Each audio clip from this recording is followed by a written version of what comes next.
Hello to you. Today we're going to be looking at attachment. It's a basic awareness. So here we have it. Straight into it. We're calling this one bite size because hopefully it will be about half an hour long. So not too long for you to have to listen to me, and more time for you to listen to the real professionals, which is Beacon House. I'll be sharing a video that they've done. It's 12 minutes long. So we'll get straight into it. As you can see, this is attachment, an introduction, and it's bite size. So what is attachment? Attachment is a term used to describe the dependency and relationship a child develops towards his or her primary caregivers. And why do kinship children often need different kind of parenting? So all children have physical and emotional needs. How these needs are fulfilled dictates a child's development. And we're using what we're calling the wall to explain in a symbolic way around what attachment is. The wall explains why and what is different. We are or are not given the right bricks during our early development. If we're given them all, we build a strong wall and healthy attachments. And if we aren't, then the wall is weak and we develop unhealthy attachments. Couple of wee pictures there. So from 0 to 6 months, these are the things that we need in order to develop healthily. Our needs start from birth, and we look to our parents to fulfill them. And as we grow, many of these needs remain, but we also develop new ones. So from 0 to 6 months, they're the building blocks and they're the bricks that we need in order to build that nice strong wall. Love, cuddles, milk, warmth, comfort, attunement, stimulation, eye contact, security and belonging. And from 6 months to 2 years, the main one that's still there, look, we still need love.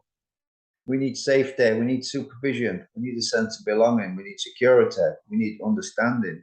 We need family, speech, boundaries, and friends. These are the 10 bricks. So, like it says, by the age of two, new social and developmental needs become evident. So, what's next? From 2 to 5, we still need love. We're developing trust, boundaries, social skills, security. We need encouragement, friends. We're developing our language, our play, our interaction with friends. And when our needs are met, development and a sense of self are encouraged.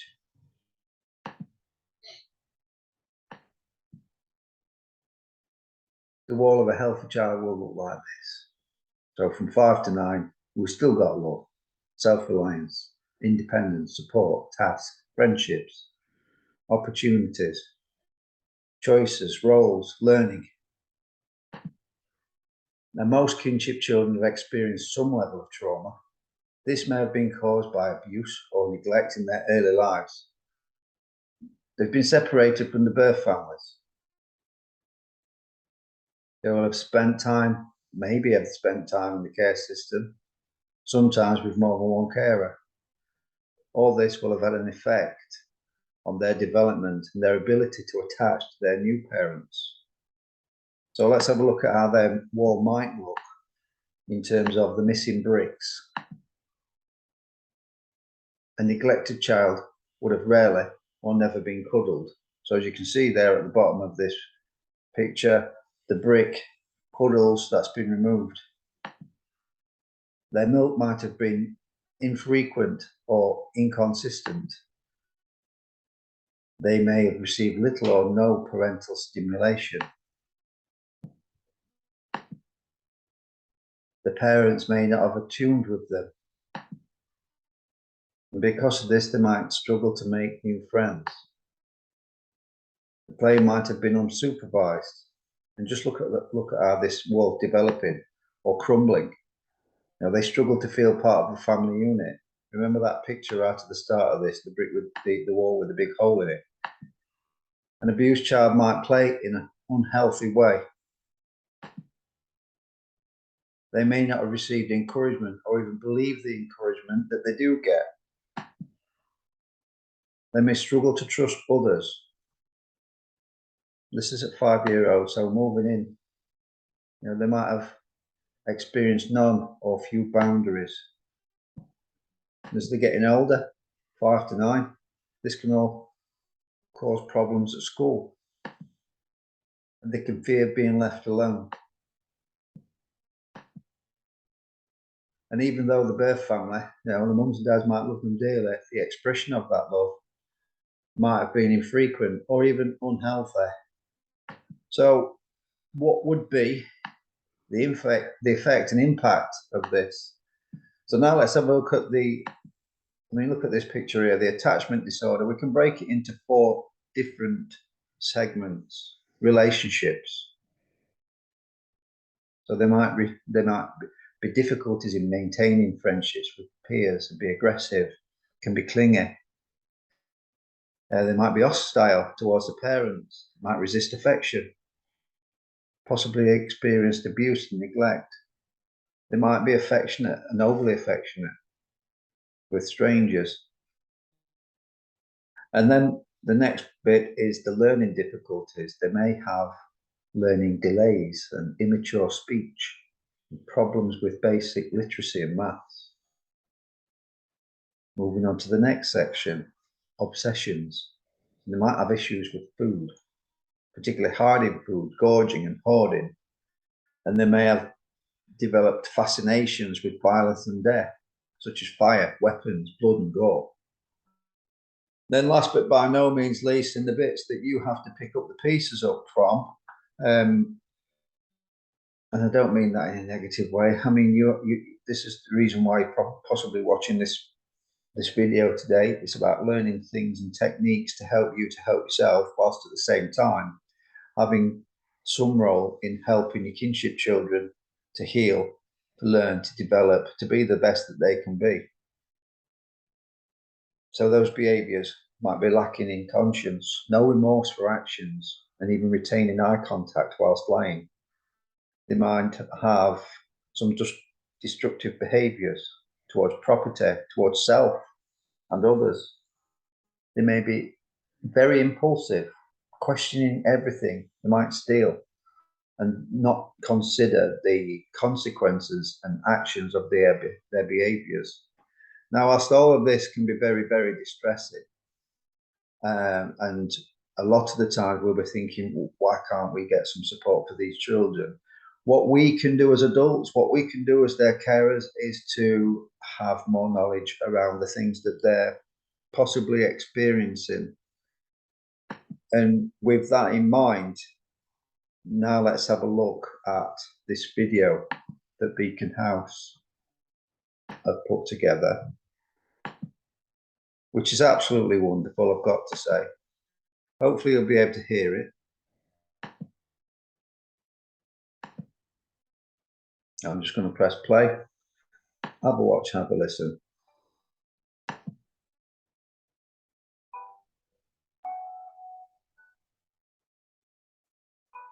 We all manage stress differently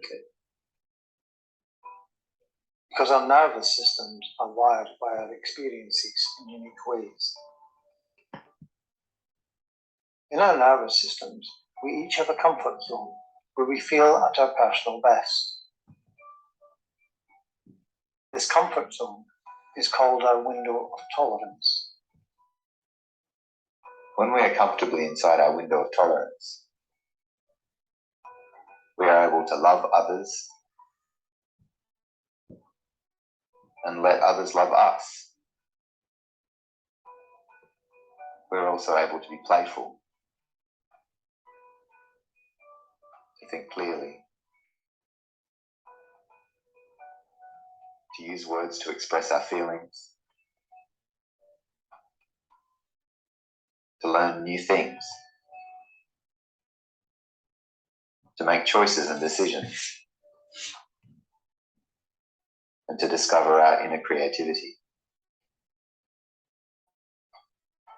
Here, in our window of tolerance, we feel anchored to ourselves,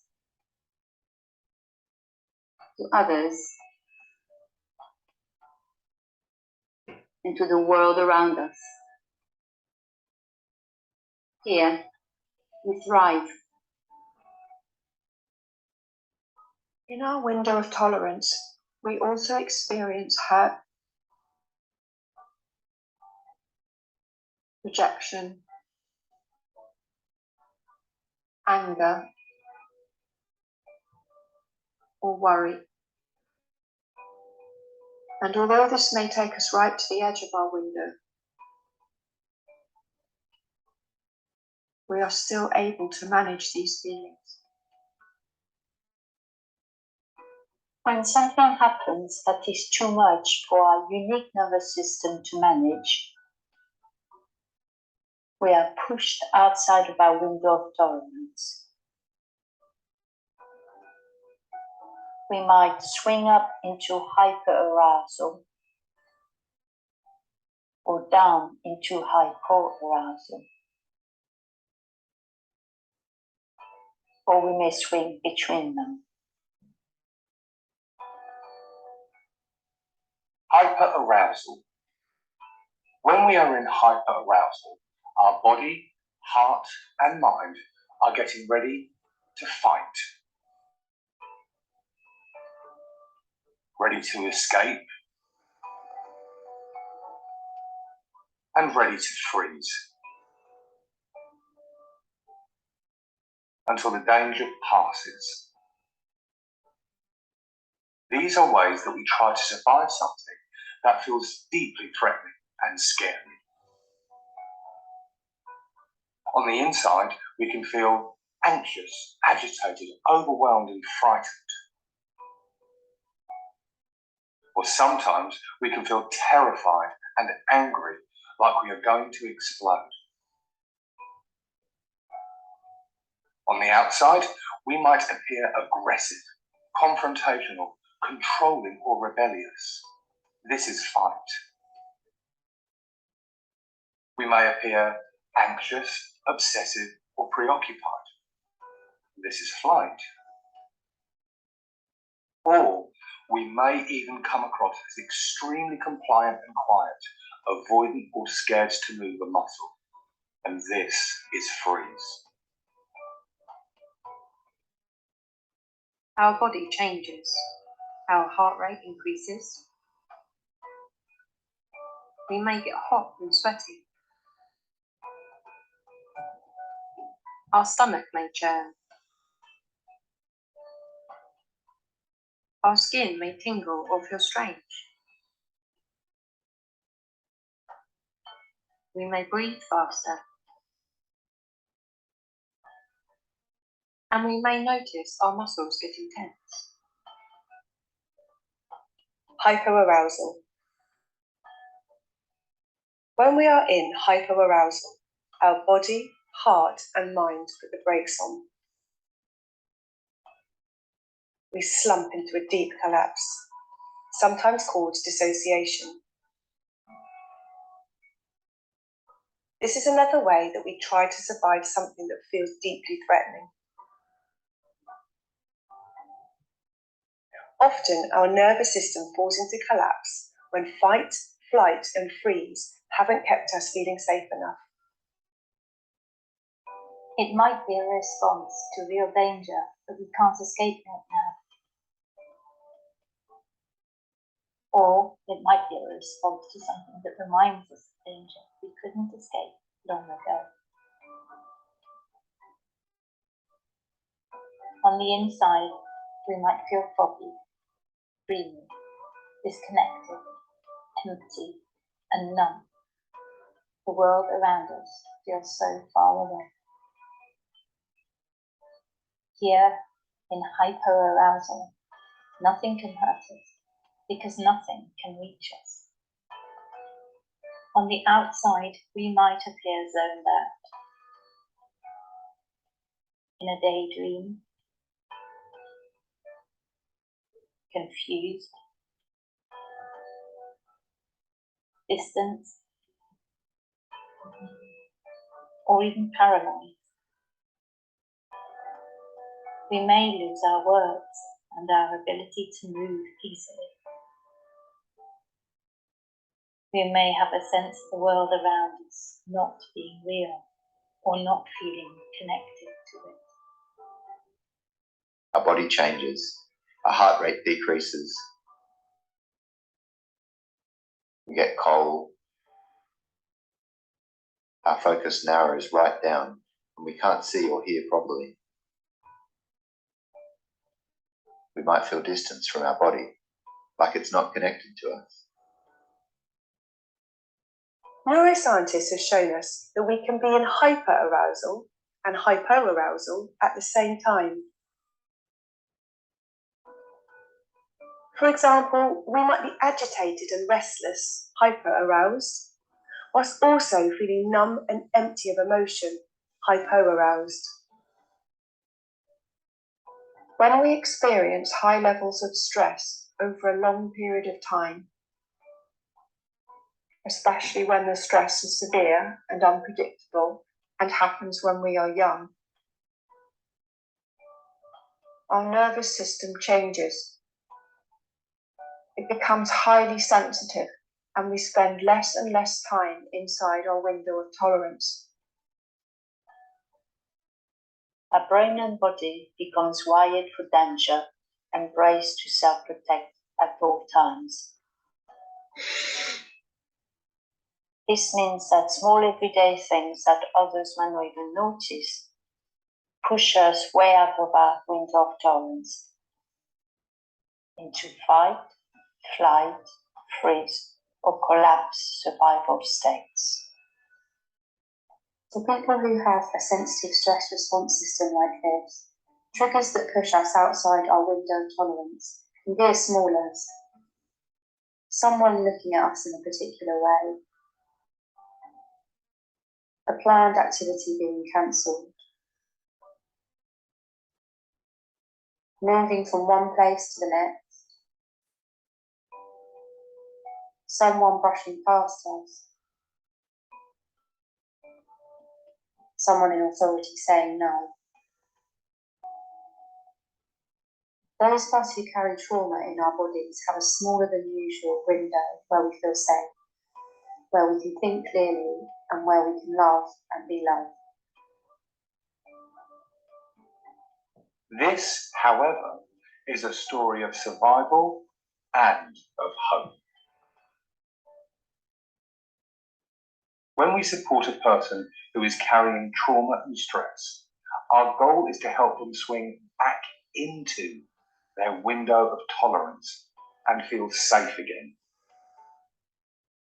Over time, we might also want to help them grow their window of tolerance so that they can cope with more and more without feeling overwhelmed. We can support people who have a small window of tolerance by building a safe, sensitive, and thoughtful relationship with them, with lots of empathy and understanding. Helping them to see that their thoughts and feelings are not dangerous to them or to others. Imagine that you are standing alongside them in their distress. As they see and feel your contagious calm, their nervous system will follow your lead. Noticing triggers and creating an environment that feels as non-threatening as possible, so that they can slowly learn how it feels to be safe. Bringing in playfulness, humor, and pleasure, authentic laughing, smiling, and feeling of joy. Switch off the fight, flight, freeze, and collapse survival state. Our own window of tolerance. If we are outside of our own window of tolerance, we cannot help another person climb back into theirs. Take a moment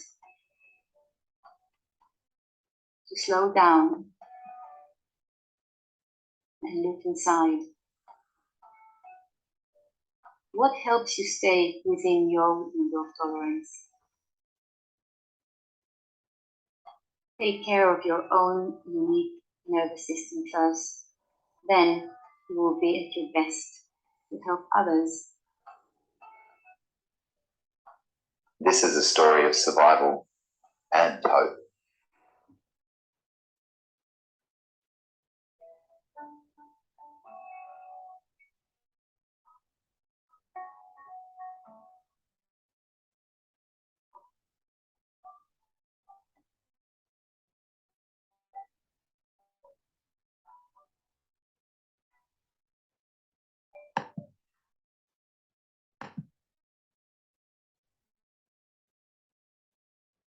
I think that's a really great video myself. So yeah, they've got lots more resources, like it says on that animation there. Press pause on this video, have a look. And there's another link at the end of this. Let's get back to that PowerPoint.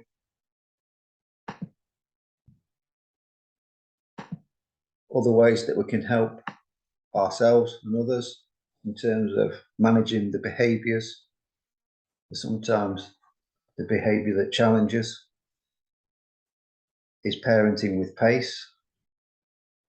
I'm just going to put it out there on this video. We're not going to get too much into what that is, but parenting with pace stands for playfulness, acceptance, curiosity and empathy. And pace is a way of thinking, feeling and communicating and behaving that aims to make the child feel safe. It's based upon how parents connect with their very young infants. As with young toddlers, with safety, the child can begin to explore. With pace, the troubled child can start to look at himself or herself and let others start to see them and get closer emotionally, and they can start to trust. And there's another link if you want to know more about pace. Further support locally, you can, of course, like anybody else in Nottinghamshire, you can pick up the phone to the early help units. If you've got anything that's come up from this, then please discuss it with us. If you want some support from the local authority, then pick up the phone or email using the information there, and the good people that take your cause will do their best to signpost you to the appropriate support that you may need. And if you want more information around supporting behavioural issues that are around attachment, then there's a few books. There's a video there on the link.